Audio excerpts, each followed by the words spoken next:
I am back to bring you the goodness. Welcome to the Ask ML Fit Show. Hey, I'm Matt from Matt Lane Fitness. If you're brand new to this, good Lord, I'm so friggin' happy to have you here, and I appreciate the hell out of your time. I hope you'll drop your questions down below, because I'd love to answer them. It's exactly what you see on the side here. I'm a personal trainer, registered nurse, and a behavioral change specialist, meaning that I focus on the consistency aspect. I focus on all the things that you might not hear about enough, because I just love this fitness thing. So please drop your questions down below. Let's get into the first question.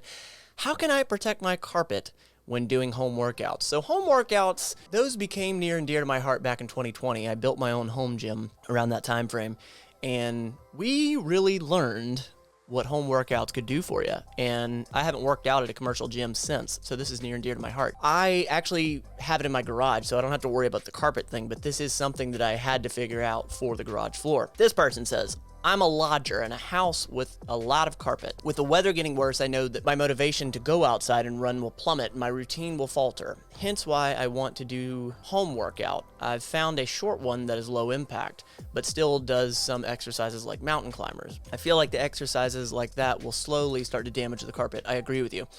I don't have a mat, but do have towels. Would I be able to do towels as an alternative to a mat to protect me from potentially damaging the carpet?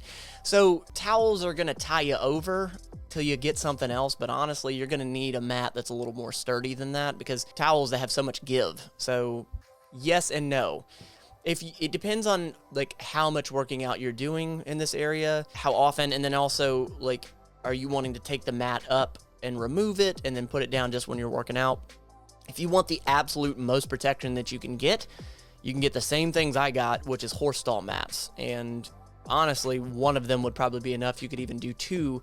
They are heavy as hell, and they're gonna protect that carpet, no doubt. I highly suggest that you don't get the mats that you can get from like Sports Academy and whatnot that are super, super squishy and foamy. Those are absolute garbage. You need something that is more sturdy and that is not gonna move around. So the horse stall mat would be absolute top protection for the carpet. Yeah, the towels, that's not gonna last long. Also, they can really just become a slipping hazard. So that's what I would suggest. Might be a little too extreme, but that's what I do. Next question, how do I know that what I am doing is working? So I fully understand that it is going to take some serious time to see results. Smart approach, yes. Months to see any development at all. Maybe not that long to see any sort of progression, but you're smart to know that it's going to take some time and years to get to where I want to be. All right, you have a long-term mindset and I like it. I accept that. Very nice. My worry is that I'm not doing the right exercises. I'm not doing my exercises right. I'm not dieting right, etc. But I won't realize it until I'm months into things, because that's how long it takes to get results. I know there might not be a good answer to this question, but I'm stressed about this because I've wasted enough time delaying getting in shape, and now that I am truly motivated, I do not want to waste any more. So here's the deal. I look at fitness, anytime you've put into fitness, as not wasted time, because there's going to be lessons drawn from every failure and every success, and honestly, the failures are what teach you the most. I understand the anxiety that you may have. When I started out, it was an overload of information of what was out there and what was the appropriate thing to do. Like, you're willing to do it, you're willing to put in the work, but good Lord, there's so much information out there. So I highly suggest that you find content creators that approach it from a science standpoint. Hey, how are you? Because science tells the test of time, and if things change, you're going to get good information. You know, I highly suggest that you read on things that don't come from TikTok and whatnot, okay? I mean, there are certain places that are just trying to farm your views, but there are a lot of content creators out there that are fantastic. You know, maybe it means that you find somebody in the gym that's your starting point, okay? That's where I started. I had a friend that went with me that knew a little bit, and then I went from there. But it really is a learning process, and honestly, I made a lot of mistakes for a lot of years. I'm still learning. I'm forever a student of fitness, but here's the deal. If you are doing anything by trying to build muscle, build strength, if you're doing anything, it's better than doing nothing and tapping out altogether, okay? If you are dieting in any way, if you are learning nutrition in any way, you are doing so much more than you would be doing by doing nothing. So you're gonna make some sort of progress. The real question is, what progress do you want to make? Are you trying to drop fat or drop weight? Because the simple answer there is a calorie deficit. If you track your calories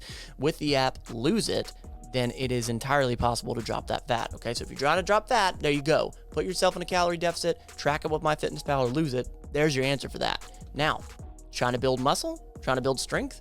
If you want to build muscle, almost any exercise you do, you can create something called progressive overload, which means gradually making it more difficult, adding either sets, reps, weight, or making it more difficult over time. If you are testing yourself, and if you're working hard enough in these workout sessions, you are going to get progress. But being real clear on what you want your progress to be, where you want to end up, that's huge. So there is a lot of information out there, and there's a lot of good sources out there. I like to think that I'm one of those good sources. So get real clear on what you want and then find that information. And it would make the most sense to find it with studies backing it rather than just anecdotal evidence, because anecdotal evidence is good for some pieces, but just because it worked for me doesn't mean that it's absolutely going to work for you in the same way. So I hope that helps you. Moving on. Weight loss routines or tips for a beginner. I cannot express this enough. Before you work out, before you get the healthy superfood and all that bull crap, use the app Lose It or MyFitnessPal to track your calories and put yourself in a calorie deficit, because that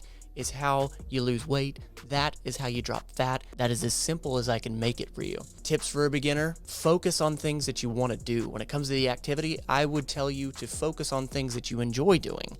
If you like riding a bicycle, throwing a frisbee, shooting a basketball, do those things before you start lifting weights.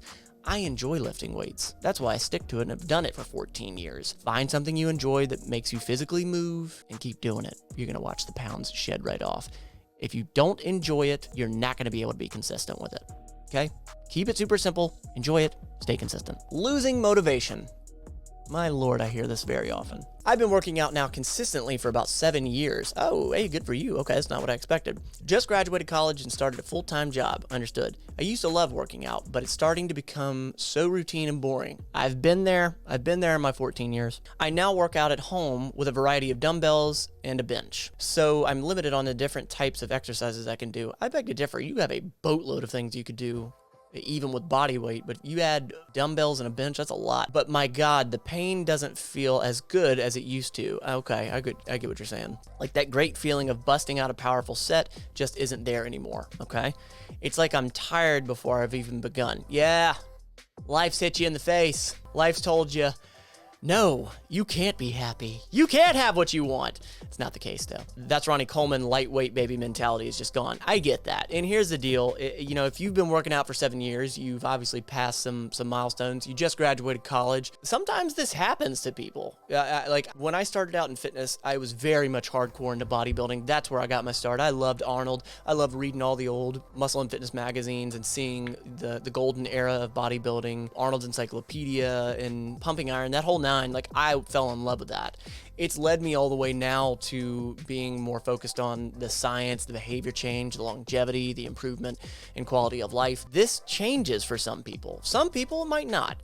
It's weird because all the other aspects of my life are good. Good job, good relationship, good hobby. Any ideas on how to help? Here's the deal. Ask yourself if you really want to be doing that. Maybe you've been doing it for 7 years and you've become used to it and you did enjoy it at one point, but maybe you're just not interested in that way of training anymore. Maybe it's time to go towards different types of training. Have you ever tried powerlifting? Have you ever tried calisthenics? Have you tried sports specific? Have you tried different things? I myself have tried many different things, which has ultimately led me to my current interest of this power building type training. I really enjoy doing that. I enjoy compound movements, lifting a certain amount of times per week, focused on strength while focused on hypertrophy. So I would rather you focus more on how to help this and more how to understand this. So is this truly motivation, or is this truly what you're focusing on? Because now that you have a full-time job, you have, more stress and you don't have as much free time possibly. Maybe you have more free time. Who knows? You're out of college. So if you're saying boring, routine, that makes me think you're just really bored of what's going on and it's time to venture into other areas. It can be really, really fun testing yourself. You ever run a half marathon or a full marathon? I can't stand running, but I did a half marathon and it was awesome. I probably will never do that crap again, but it was very interesting to test myself. I highly encourage you to not try to figure out what's going on right here. How do I make it that love again for what I was doing, and see testing other things out and see, oh no, man, I really do love it. maybe I just needed to see other things, or maybe it's time to move on and try something else. Last question. Good healthy bulk items for college student. I really need help because I am somewhat picky eater and can't afford to be, okay? Like I could have rice over here, but refuse to eat it even if I'm starving. I'm thinking about maybe getting some things from Costco. I just want to put the least amount of effort into cooking. I'm right there with you. I have been losing money left and right doing Uber Eats.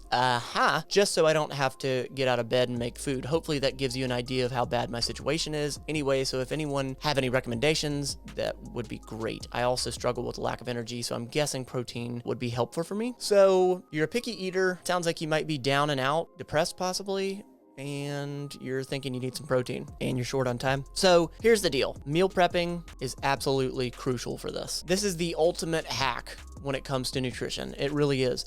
So if you don't want to spend the money on a meal prep service, then you can meal prep your own food. Get yourself a rice cooker and a slow cooker, crock pot. That's going to be the easiest way. You throw it in there and you forget it. If you don't want to use rice, you can get a quinoa. You can get a pasta of some sort. The thing that matters the most about bulking is that you're eating in a calorie surplus, okay? I would highly suggest that you don't lean on crap foods for that dirty bulk, fast food and all that. I would highly suggest that you don't, but I understand a lot of people do. Ultimately, any food that you eat in a caloric surplus is bulking, but I get what you're saying. I would lean on fats. Fats have per gram 7 calories. Carbs and protein have 4 calories per gram. So I would lean on the fats, peanut butter, almond butter, whatever. And yeah, I would focus on the protein. Eggs, chicken is fairly inexpensive. I would really focus on those things. I hope that clarifies it. You don't have to be perfect at this fitness thing. Just be better than yesterday every friggin' day. And if you're looking for fitness plans based in behavior change and science, that's exactly what I do. Check it out down below. Thank you so friggin' much. I'll see you next time.